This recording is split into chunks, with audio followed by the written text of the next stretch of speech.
Olá, quinto ano, tudo bem? Vou fazer a correção com vocês das páginas 89 a 91. Abram a apostila aí, quem fez no caderno, abre o caderno e acompanha a correção. O número 1.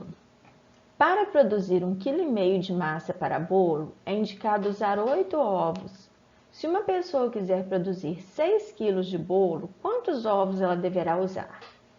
Gente, se aumentar a quantidade de massa, eu vou aumentar a quantidade de ovos também, não é? Foi o que nós estudamos, são grandezas diretamente proporcionais. Então, eu tenho que descobrir quantas vezes 1,5 kg, eu preciso juntar 1,5 kg para formar 6 quilos. Eu posso ir somando, ou eu posso ver quanto vezes 1,5 dá 6, tá? Então, olha, 6 quilos é igual a 4 vezes 1,5 kg. Então, precisamos multiplicar a quantidade de ovos também por 4. 8 vezes 4, 32. Então, serão necessários 32 ovos, tá? O número 2. Na feira da cidade, o produtor de tomates vende 5 tomates por R$ 3. Se uma pessoa quiser comprar 28 tomates, quanto deverá pagar por eles? Olha só, gente. 5 tomates a R$ 3.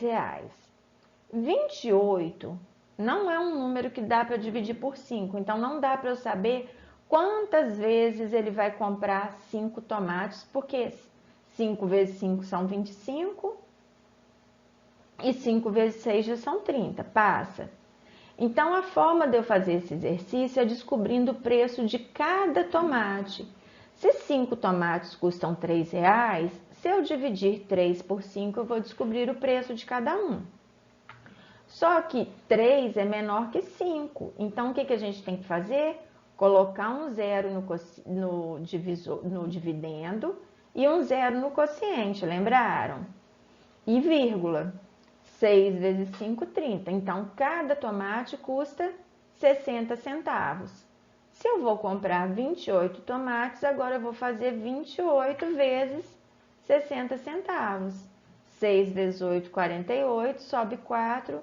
6 vezes 2, 12, com 4, 16. R$ 16,80. É o que ela deverá pagar por eles. Tá bom? Então, ó, cada tomate custa 60 centavos. A pessoa pagará R$ 16,80. O número 3. Na promoção de um mercado, cliente comprando 2 produtos leva 3. Para comprar 2 produtos nessa promoção, o cliente deve pagar R$ 11. Se gastar R$ 33, quantos produtos levará? Olha só, gente, R$ 33, quantas vezes o 11 cabe dentro do 33? 3, não é? Porque 3 vezes 11 não são 33? Então, como com R$ 11 o cliente leva 3 produtos, porque 11 vezes 3 são 33, eu vou multiplicar a quantidade de produtos por 3 também, porque a cada 3 produtos ele paga R$ 11. Então, ele vai conseguir levar 9 produtos, tá? O número 4. No mapa de uma cidade, cada centímetro equivale a 2 quilômetros de distância real. Qual é a distância real entre os pontos A e B? Gente, para eu saber a distância real, primeiro eu tenho que medir a distância aqui. Então, eu vou pegar uma régua e vou colocar daqui até aqui. E depois, o resultado que eu encontro, cada centímetro não equivale a 2 quilômetros, é só eu multiplicar por 2. Então, olha, aqui mede 6 centímetros, 6 vezes 2, 12, tá? Isso aqui chama-se escala, porque o mapa, ele é pequenininho, não é?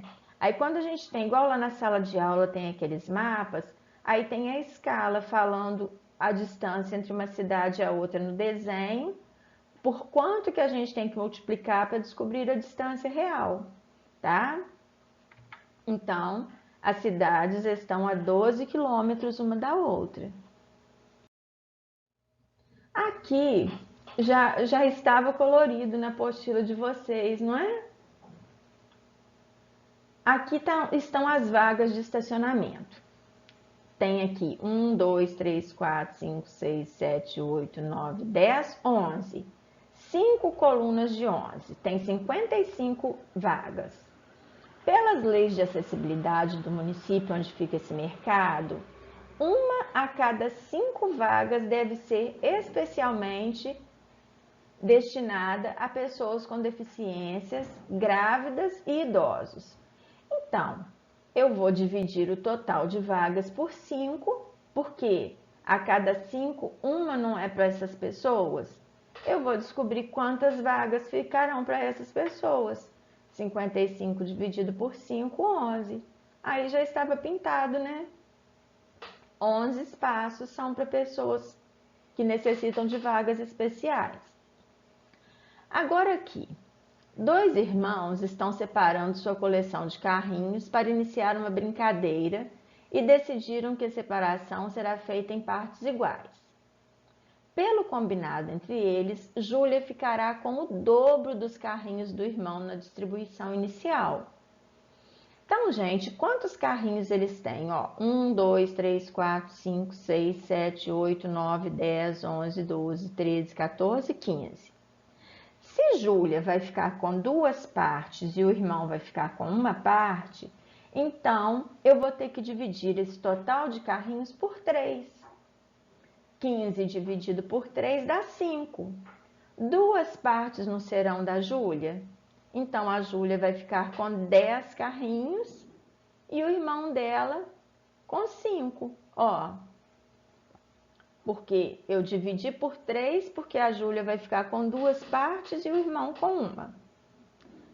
Juntei as 2 partes da Júlia e a parte do irmão, tá? Então, como Júlia deve ficar com 2 partes e o irmão com uma parte, precisamos dividir a coleção em 3 partes iguais. 15 dividido por 3, 5.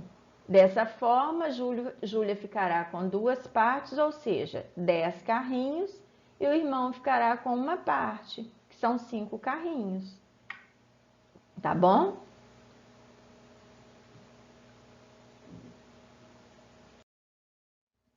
O 7. Uma empresa obteve R$28 mil de lucro, que será dividido entre 2 sócios. A divisão será feita de maneira que o primeiro sócio fique com o triplo do valor destinado ao segundo sócio. De novo, a mesma situação, olha. Um sócio vai ficar com 3 partes e o outro sócio com uma parte. Então, esse valor tem que ser dividido por 4 partes. Olha, o primeiro sócio vai ficar com 3 partes e o segundo sócio com uma. Precisamos dividir o lucro em 4. 28 dividido por 4 não são 7? Agora, o sócio que vai ficar com 3 partes, a gente faz 3 vezes 7. R$21 mil. E o outro que vai ficar com uma parte só, 7 mil. Tá bom? O primeiro sócio ficará com R$21 mil e o segundo com 7 mil. Pessoal, por hoje é isso. A tia André vai deixar mais atividades para vocês na apostila. Beijos e até a próxima aula.